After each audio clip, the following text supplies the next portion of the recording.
บรร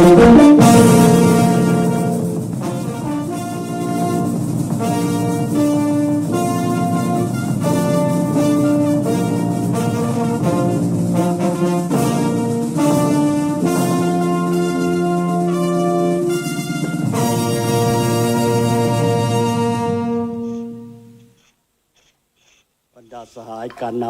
ำอดีตการนำภาครัฐที่นับถือบรรดาสหายสมาชิกพรรคพนักงานอาวุโสในทั่วประเทศแขกต่างประเทศบรรดาทูตตนทูตต่างหนาองค์การจัดตั้งสากลฐานยิ่งฐานทรายที่มีเกียรติพี่น้องร่วมชาติเพื่อนมิตรที่ฮักแพงทั้งหลายมื้อนี้คณะบริหารงานศูนย์กลางพรรครัฐบาลสภาแห่งชาติศูนย์กลางในเราสางชาติกำลังประกอบอาวุธได้ปวกชนลาวได้ร่วมเป็นจิตหนึ่งใจเดียวกันจัดตั้งพิธีโฮมชุมนุมใหญ่ขึ้นในสถานที่อันศักระบูชาและติดพันกับบรรดาเหตุการณ์ประวัติศาสตร์ด้านการเมืองวัฒนธรรมสังคมของศาสตร์เฮาแห่งนี้เพื่อเฉลิมฉลองวันศาสตร์ครบรอบ50 ปี ก่อนหน้านี้50 ปีสถานที่แห่งนี้ได้เป็นบ่อนเต้าโฮมกำลังอันมหึมาของนักปฏิวัติและป่าชนลาวผู้ฮักษาเพื่อยึดอำนาจการปกครองอยู่นครหลวงเวียงจันทร์อันนำไปสู่กองประชุมใหญ่ผู้แทนประชาชนทั่วประเทศเพื่อประกาศลบล้างระบอบลาเมืองขืนและระบอบศักดินาขุนศึกอย่างสิ้นเชิงสถาปนาสาธารณรัฐประชาธิปไตยป่าชนลาวขืนอย่างสง่าผ่าเผยในวันที่2 ธันวาคม 2575จากเหตุการณ์ประวัติศาสตร์อันยิ่งใหญ่ครั้งนี้ได้เฮ็ดให้ศาสตรกรรมของชาติและสังคมของประเทศเฮาเปลี่ยนแปลงอย่างลึกซึ้งและได้ไขสังกัดใหม่แห่งการก่อสร้างปิตุภูมิลาวที่แสนฮักและห่วงแหนของพวกเฮาให้ก้าวเดินไปอย่างว่องไวและเข้มแข็งตามเส้นทางเอกราชเป็นเจ้าตนเองเอกภาพและวัฒนถาวรหับประกันให้ป่าชนลาวบรรดาเผ่าแต่ดำรงชีวิตอยู่อย่างอิ่มหนำสำราญมีอิสรภาพและมีความผาสุกตลอดกาลนานเมื่อหวนคืนวันแห่งไสสนะอันยิ่งใหญ่แห่งการสร้างตั้งระบบใหม่ที่ดังก้องกังวานไปทั่วทุกแห่งหนในโลกพวกเฮามีความอาลัยอาวรณ์และหูบุญคุณอันใหญ่หลวงต่อวีรกรรมมันล้ำเลิศและนึกถึงผลงานและความเสียสละอันยิ่งใหญ่ของประธานไกรสอนพรหมวิหารประธานสุภานุวงศ์และบรรดาผู้นำนักรบปฏิวัติวิลชนสมาชิกพรรคพนักงานตลอดฮอดประชาชนลาวบรรดาเผ่าที่ได้อุทิศให้แก่ภารกิจต่อสู้กุศลอย่างพิละอาหารบ่ย่านกลัวต่อความยุ่งยากลำบากใดๆจนสามารถได้เอกราชแห่งชาติปลดปล่อยประเทศชาติได้อย่างสมบูรณ์ด้วยความ3 บาทข้อนยุทธศาสตร์แบบบัวบ่ซ้ำน้ำบ่ขุนแต่สามารถจับปลาได้ในพิธีอันเข่งขรึมและมีความหมายสำคัญนี้ข้าพเจ้าขอเรียนเชิญบรรดาสหายแขกที่มีเกียรติบรรดาทานที่เข้าร่วมอยู่ณที่นี้และร่วมพิธีอยู่ทุกแห่งในทั่วประเทศจงพร้อมกันลุกขึ้นก้มหัวไว้อาลัยถึงดวงวิญญาณของบรรดาสหายที่ล่วงลับไปแล้วขอเชิญ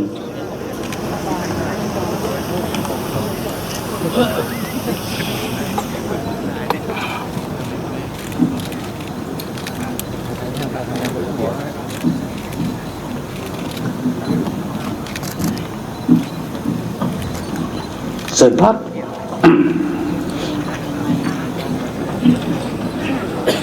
บรรดาสหายพี่น้องร่วมศาสตร์ที่ฮักแพงตลอดงานทาง50 ปีแห่งภารกิจปกปักรักษาและพัฒนาประเทศชาติสปป.ลาวได้ก้าวเดินผ่านพาอุปสรรคความยุ่งยากสิ่งท้าทายทดสอบ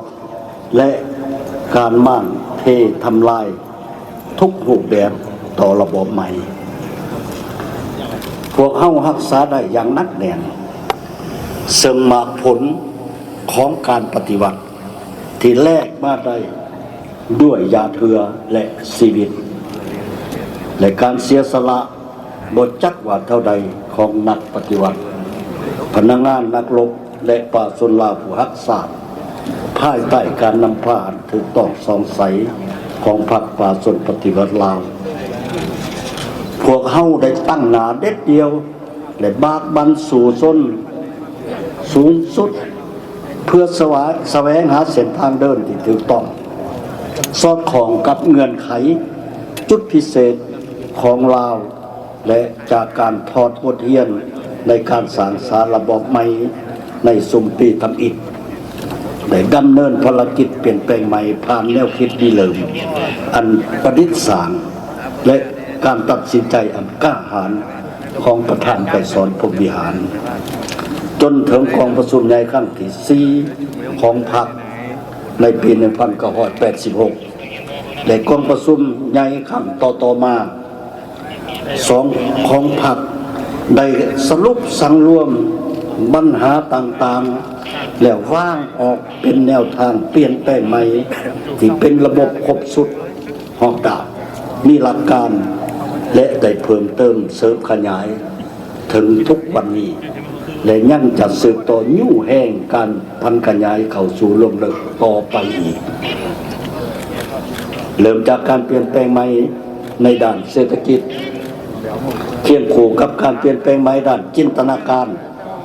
ได้สร้างความรับรู้ใหม่ด้านทฤษฎีเกี่ยวกับสังคมนิยมสู่การปฏิบัติแนวทางเปลี่ยนแปลงใหม่หอบดาบมีหลักการของพรรคสปป.ลาวจากที่มีจุดเริ่มต่ำสามารถผ่านพายุลมแดงและสิ่งท้าทายทดสอบอันละเอียดเขียวขาดมาได้พวกเขาสามารถเว้าได้อย่างเอกอ้างทนงใจว่าศาสตร์ลาวจากประเทศศักดินาหลาหลังแต่ตกเป็นเมืองสวยตกเป็นเมืองขึ้นของต่างชาติเป็นเวลาหลายร้อยปีได้กลายเป็นประเทศที่มีเอกลักษณ์มีอำนาจอธิปไตยอย่างสมบูรณ์บนพื้นแผ่นดินอันแสนหักและปฏิตุภูมิอันหวงแหนของตนประชาชนลาวบรรดาเผ่าได้มีระบอบประชาธิปไตยป่าชนได้รับการสร้างตั้งมีการบูรณะและพัฒนาให้เติบใหญ่เข้มแข็งและมีการเปลี่ยนแปลงอย่างใหญ่หลวงทุกด้านรับประกันได้ความมั่นคงและเสถียรภาพทางการเมืองอย่างนักแน่นสังคมมีความสงบปลอดภัยและเป็นระเบียบเรียบร้อยความสมัครที่เป็นปึกแผ่นภายในชาติได้รับการเชิดชูยิ่งขึ้นเศรษฐกิจขยายตัวต่อเนื่องคุณค่าเอกลักษณ์ด้านวัฒนธรรมอันดีงามของชาติได้รับการ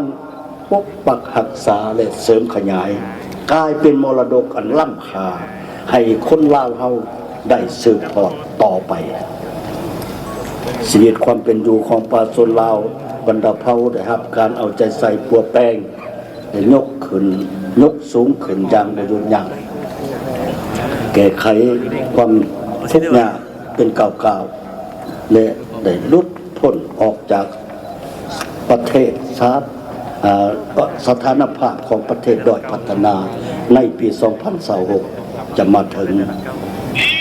สปป.ลาวเป็นคู่ร่วมมือคู่ร่วมพัฒนาที่ไว้เนื้อเสือใจของบรรดาประชาชาติมีที่ตั้ง และบทบาทสำคัญในยุทธศาสตร์แห่งการเสื่อมจอดเสื่อมโยงของอนุภาคพืชภาคพืชและสากลบทบาทสื่อเสียงของสปป.ลาวได้รับการเสริฐสู้สูงเด่นขึ้นในเวทีสากลในโอกาสที่มีความหมายสำคัญนี้ตั้งหน้าให้ภาครัฐและประชาชนลาวบรรดาเผ่าข้าพเจ้าขอแสดงความย่องย่อสมเสยความขอบอกขอบใจอันจริงใจและความหู้บุญคุณอันล้นเหลือมายังบรรดาประเทศเพื่อนมิตรผู้อยู่ใกล้และอยู่ไกลคู่ร่วมพัฒนาองค์การจัดตั้งสากลก็คือองค์การจัดตั้งสังคมที่ได้ตั้งหน้าให้การสนับสนุนช่วยเหลือสาธารณรัฐประชาธิปไตยประชาชนลาวตลอดระยะครึ่งศตวรรษที่ผ่านมาในภารกิจปกปักรักษาและพัฒนาของสปป.ลาวของพวกเขาเฮียนบรรดาสหายแขกที่มีเกียรติพี่น้องวันศาสตร์ที่ฮักแพงทั้งหลาย50 ปีผ่านไปนั้นแม่น50 ปีแห่งการสร้างตั้งบูรณะและพัฒนาสปป.ลาวอย่างบ่หยุดยั้งถือเป็นมรรคผลร่วมยอดของขบวนวิวัฒน์แห่งการต่อสู้อันดุเดือดเขียวขาดลำบากยืดเยื้อยาวนานที่เต็มไปด้วยน้ำใจหักษาอันสูงส่งบ่ยอมจำนนความฟดฟื้นปฏิวัติและการเสียสละของบรรดาบรรพบุรุษและวีรบุรุษของชาติลาววีรชนก็คือการสวยเหลืออันล้ำค่าของประเทศเพื่อนมิตรพิเศษแม่นความสมัคคีและการห่วมสัมพันธ์สู่รบของ3ประเทศอินโดจีนลาวเวียดนามกัมพูชีอายนองจนสามารถได้ศาสนาอันและสง่างามเสริงประธานไกรสอนพรหมวิหารผู้นำที่แสนเคารพรักลูกผู้ประเสริฐของประชาชนลาวบรรดาเผ่าใดให้ขอสรุปว่าการต่อสู้ยาวนานมีไส้ยิ่งใหญ่ตลอดระยะ50 ปีแห่งการปกปักรักษาและพัฒนาประเทศศาสตร์พวกเฮาได้ยืนยันอย่างนักแน่นถึงธาตุแท้มูลเสื้อปฏิวัติที่เป็นบทเรียนให้แก่กันสืบต่อนำพาประเทศศาสตร์ก้าวขึ้นนั่นแมนยึดหมั่นอุดมการณ์สังคมนิยมเสริมขยายมหาสมัคคีที่ปวงชนลาวทั้งชาติเพื่อบูรณะระบอบประชาธิปไตยประชาชนให้เข้มแข็งสร้างรัฐที่มาจากประชาชนโดยประชาชนเพื่อประชาชนอำนาจรัฐทั้งหมดเป็นของประชาชนลาวอย่างแท้จริงและเฮ็ดทุกสิ่งทุกอย่างเพื่อความสมบูรณ์พูนสุขของประชาชนซึ่งเป็นอุดมการณ์อันเดียวซึ่งเสมอต้นเสมอปลายของพรรคเฮาและแม่นความมุ่งมั่นปรารถนาอันแห่งกล้าของประชาชนลาวบรรดาเผ่าที่พวกเฮาและคนหุ่นผู้สืบทอดต้องสืบต่อยึดมันเพื่อนำภารกิจปฏิวัตินำพาประเทศเฮาก้าวขึ้นสังคมนิยมอย่างนักแน่น พี่น้องความศาสตร์เพื่อนมิตรที่ฮักแพงทั้งหลายต่อหน้าสภาพการผ่านพื้นและสากลที่พ่วมและจะสืบต่อพันแปรไปยังไว้ว่าสับสนเลิกเซิงหอบด้านเต็มไปด้วยสิ่งท้าทายทดสอบนั่นสปป.ลาวสืบต่อยึดมั่นแนวทางต่างประเทศสันติภาพเอกราชมิตรภาพและการพัวพันหัวมือเพื่อพัฒนาเสริมขยายการพัวพันและการหัวมือบรรดากับบรรดาประเทศเพื่อนมิตรรวมคู่รวมพัฒนาในนี้สืบต่อเพิ่มทวีความสมัคคีสายพัวพันอันซีดแน่นกับประเทศเพื่อนมิตรยุทธศาสตร์สร้างเศรษฐกิจเอกราชเป็นเจ้าตนเองเด็ดเดี่ยวยึดมั่นเส้นทางพัฒนาที่มีความสมดุลก้มเกี่ยวระหว่างเศรษฐกิจกับวัฒนธรรมสังคมและปกปักรักษาสิ่งแวดล้อมตามทิศสีเขียว และยืนยงสืบต่อคุดค้นและเสริมขยายผ่าแห้งความสามารถบ่มซ่อนสมทบกำลังแห้งของศาสตร์กับกำลังแห้งของยุคสมัยเขาในการปกปักรักษาและพัฒนาประเทศชาติบนพื้นฐานการเสริฐสู่สันติศาสตร์เอกราชเป็นเจ้าตนเองพึงตนเองสร้างความเข้มแข็งโดยตนเองทั้งสามารถก้าวออกสู่โลกได้อย่างนักแน่นเสริมขยายสิทธิเป็นเจ้าของประชาชนได้ส้มไส้มากผลของการพัฒนาอย่างยุติธรรมและทั่วถึงสร้างความอยู่ดีกินดีและความหังมีขึ้นอย่างบ่หยุดยั้งพวกเฮาต้องสู้ส้นบรรลุขาดไม้ใหญ่ในการสืบต่อบูรณะระบอบประชาธิปไตยประชาชนที่ระบุไว้ในโครงการการเมืองของพรรคที่ว่าฮอดปี2555เมื่อวันสร้างตั้งพรรคประชาชนปฏิวัติลาวครบรอบ100 ปีสปป.ลาวจะเป็นประเทศกำลังพัฒนาที่มีรายรับปานกลางสูงระบบการเมืองที่เข้มแข็ง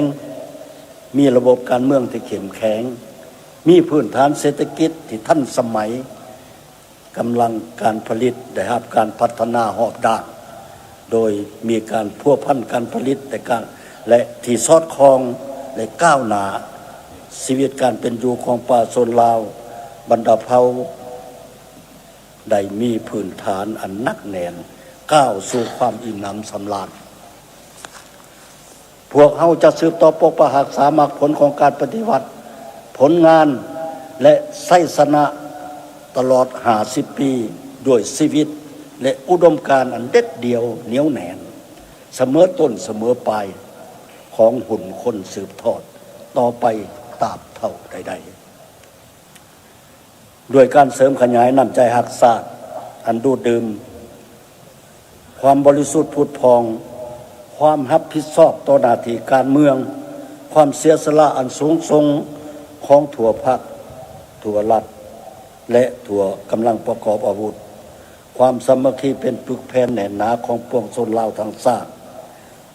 ด้วยความปรารถนาอันแห้งกล้าความเสื่อมหมันอันเต็มเปี่ยมของประชาชนต่ออนาคตอันสว่างไสวของประเทศชาติที่บรรพบุรุษของพวกเราได้วางหากฐานปูพื้นเอาไว้ซึ่งพ่วมได้รับการต่อยอดและยกระดับขึ้นด้วยคนหุ่นปัจจุบันและผู้สืบทอดที่จงรักภักดีนั้นพวกเฮาจะสามารถบรรลุจุดหมายสร้างสาธารณรัฐประชาธิปไตยประชาชนลาวสันติภาพเอกราชประชาธิปไตยเอกภาพและวัฒนธรรมเกิดเป็นจริงอย่างแน่นอนสาธารณรัฐประชาธิปไตยประชาชนลาวมันยืนพรรคประชาชนปฏิวัติลาวที่มีเกียรติสง่ามันยืนประธานไกรสอนพรหมวิหารผู้นำที่แสนหักยืนยงในภารกิจปฏิวัติและอยู่ในดวงใจของพวกเราตลอดไปนำใจวันที่2 ธันวามันยืนขอขอบใจ